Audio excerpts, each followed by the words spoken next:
Want to see you till breakfast. In the classic Western Ride to High Country, director Sam Peckinpah was on the verge of firing actress Mariette Hartley over a seemingly minor wardrobe choice, her decision to wear socks. This incident highlights the director's attention to authenticity and his commitment to the film's period setting, where such an anachronism would break the illusion of the early 20th century American West.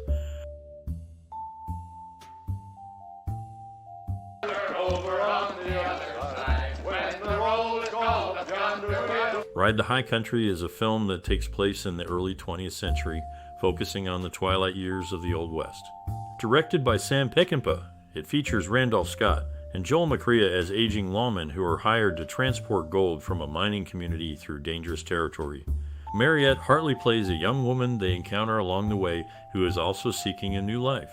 The journey tests their honor and courage as they face moral dilemmas and threats from less principled men. The film explores themes of honor, friendship, and the passing of an era through the experiences of its characters.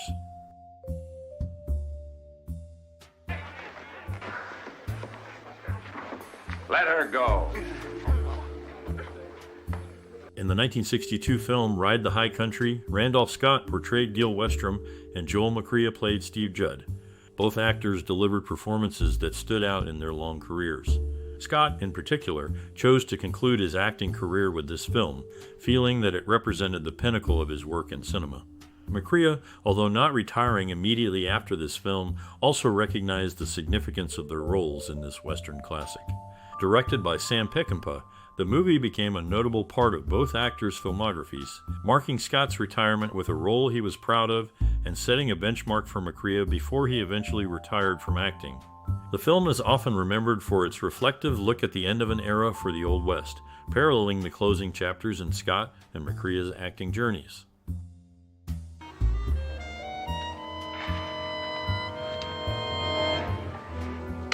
When Ride the High Country was released in 1962, Metro-Goldwyn-Mayer did not show a strong belief in the film's potential. It was initially released as part of a double feature, a common practice for films that were not expected to perform well on their own. Despite this lack of confidence, the film later proved to be a success. Audiences and critics alike appreciated the film's qualities, leading to a reassessment of its value by the studio. The film's success was not immediate, but grew over time as more viewers discovered its merits. This change in perception highlighted the film's quality and the studio's initial underestimation of its appeal.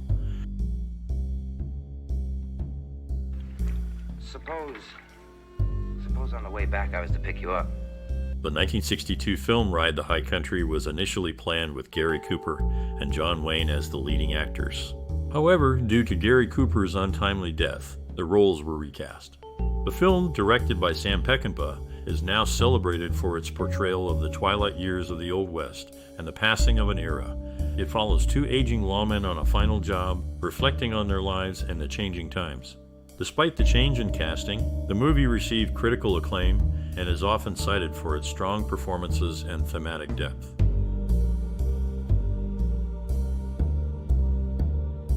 Well, let's hope the court lets her go with us.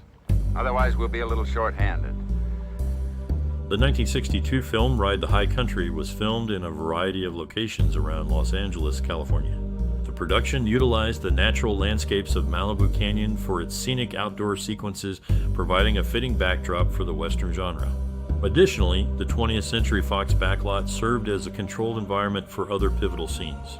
This combination of on-location shooting and studio filming allowed for a visually authentic and historically accurate representation of the era depicted in the movie.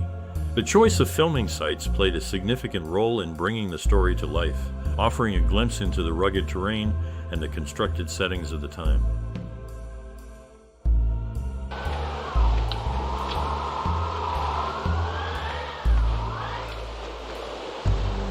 The editing process for the 1962 film Ride the High Country was initially anticipated to be challenging. However, the director Sam Peckinpah's approach to the film's editing was later met with widespread acclaim. His decisions during the editing phase were considered to enhance the storytelling, contributing significantly to the film's success and its reception by audiences and critics alike. The film's editing style was noted for its coherence and the way it complemented the narrative, leading to a seamless viewing experience that highlighted the director's skill in film editing. Peckinpah's work on this film set a precedent for his future projects and established him as a talented editor with a keen eye for detail and narrative flow.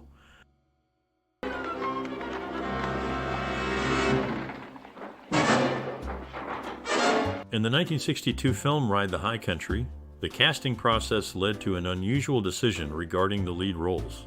Randolph Scott and Joel McCrea were both considered for top billing, which is a significant position that typically reflects the hierarchy of importance among actors in a film. The decision came down to chance, with a coin toss determining the outcome. Randolph Scott was the victor of this coin toss, resulting in his name appearing first in promotional materials and credits, giving him the top billing over Joel McCrea. This method of decision-making is not a common practice in the film industry, making it a notable point in the history of the film's production. The choice to leave such a decision to a game of chance speaks to the level of respect and camaraderie between the two actors, as they were willing to let fortune decide their professional standing in the project. Welcome to a salute. Would it surprise you to know that the Oregon Kid is the envy of every small... In the 1962 film Ride the High Country, the stock company, a term referring to a group of actors frequently used by a particular director, played a significant role. Regular cast members such as R.G. Armstrong and Warren Oates were part of director Sam Peckinpah's recurring ensemble. These actors were known for their consistent performances and were often seen in Peckinpah's films. Their presence contributed to the distinctive style and continuity of the director's work, making them an integral part of his storytelling approach. The collaboration between Peckinpah and his stock company resulted in a unique dynamic on screen, which is evident in Ride the High Country. This film, which explores themes of honor and morality, was enhanced by the strong performances of these regular cast members, whose familiarity with Peckinpah's vision allowed them to deliver nuanced portrayals that resonated with the audience. Want to talk about it, you go ahead. I'll read the contract. Well, I guess that'll be... Mariette Hartley, at the start of her career, faced the camera for the first time for a major film role in Ride the High Country. Her audition process was shared with Wayne Rogers, who was also vying for a part in the film. Despite her lack of experience in the film industry, Hartley's performance during the audition was convincing enough that she was chosen for the role, although she was not immediately aware of this decision.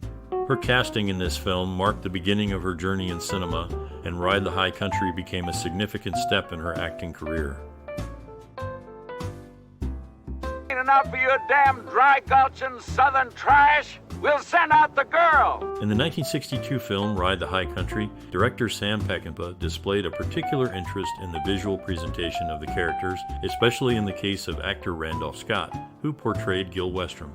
Peckinpah's attention to detail was evident in the choice of attire for Westrom, which was carefully selected to reflect the character's rugged and seasoned background as a former lawman turned fortune seeker. The director's decision for a close cropped hair look for Westrom was a departure from the typical Western genre hairstyles of the time, which often featured longer, more unkempt hair. This choice was likely a deliberate one to distinguish Westrom from other characters and to align with the film's theme of the fading Old West, as the close cropped style conveyed a sense of order and a bygone era of dignity. The costume design thus played a significant role in shaping the film's aesthetic and in developing Westrom's character, who is caught between his past principles and the lure of easy wealth. Peckinpah's meticulous approach to costume and appearance helped to create a tangible sense of the period and the internal conflicts of the characters navigating through it.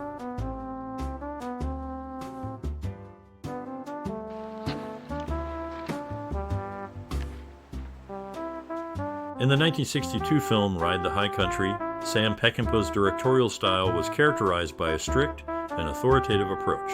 This method of direction, which drew comparisons to the legendary John Ford, was evident in his insistence on high standards and discipline on set.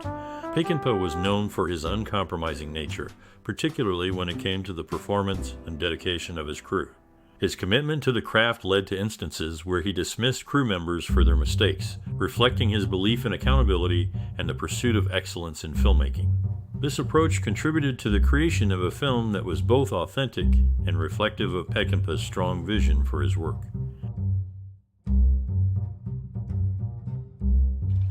Mr. Longtree was a perfect gentleman. How come? Something wrong with him? Well, In the 1962 film Ride the High Country, director Sam Peckinpah drew from his own life and family background to shape the narrative and characters. The film reflects Peckinpah's personal observations of the American West decline and the erosion of its moral landscape, themes that were close to his heart. By infusing the story with his experiences, Peckinpah sought to provide a more authentic and personal portrayal of the characters' struggles as they navigate a world that is changing around them. This approach allowed for a nuanced depiction of the protagonists, played by Joel McCrea and Randolph Scott, as they confront their own ideals and the realities of the fading frontier. The film's setting and character dynamics are thus deeply rooted in Peckinpah's own understanding of the Western genre, influenced by his upbringing and familial connections to the West. Ride the High Country stands as a testament to Peckinpah's ability to translate personal history into cinematic storytelling, creating a work that is both a reflection of his own life and a broader commentary on the transformation of the American West.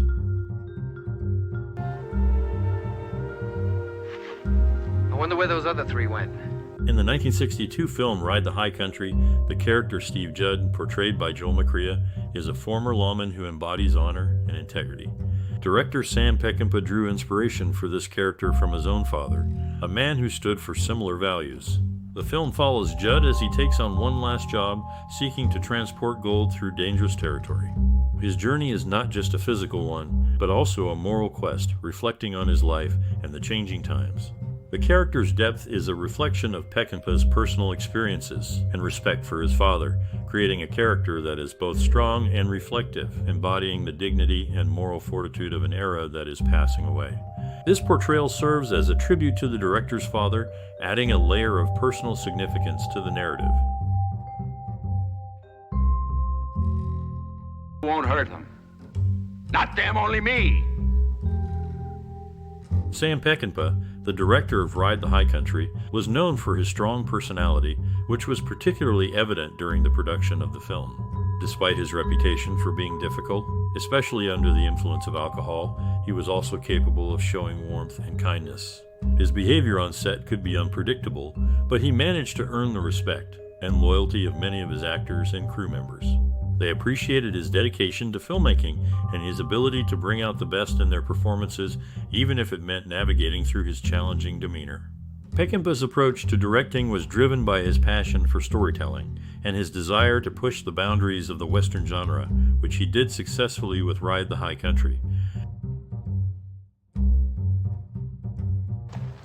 You're right, kid.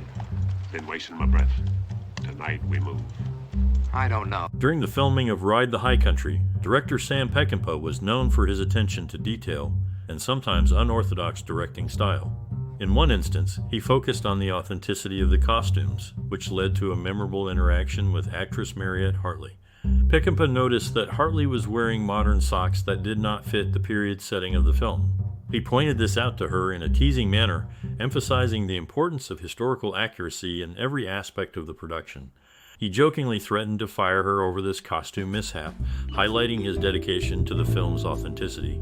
This incident is a small example of the director's commitment to creating a believable and immersive experience for the audience, ensuring that even the smallest details were in line with the time period of the early 20th century American West. Rose and Belle and Candy. We're your flower girls, honey. You're beautiful girls, just... Ride the High Country is a film that gradually builds its narrative, drawing viewers into its world through the performances of experienced actors and the skilled direction of Sam Peckinpah. The movie unfolds in the early 20th century American West and tells the story of two aging lawmen, Steve Judd and Gil Westrom, portrayed by Joel McCrea and Randolph Scott respectively.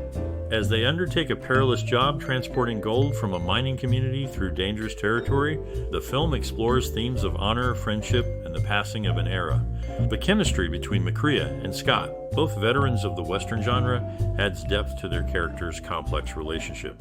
Peckinpah's directorial approach is deliberate, allowing the tension to simmer before reaching a climactic resolution.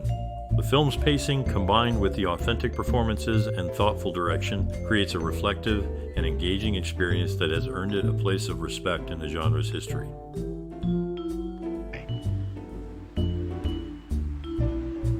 'Cause I don't sleep so good anymore.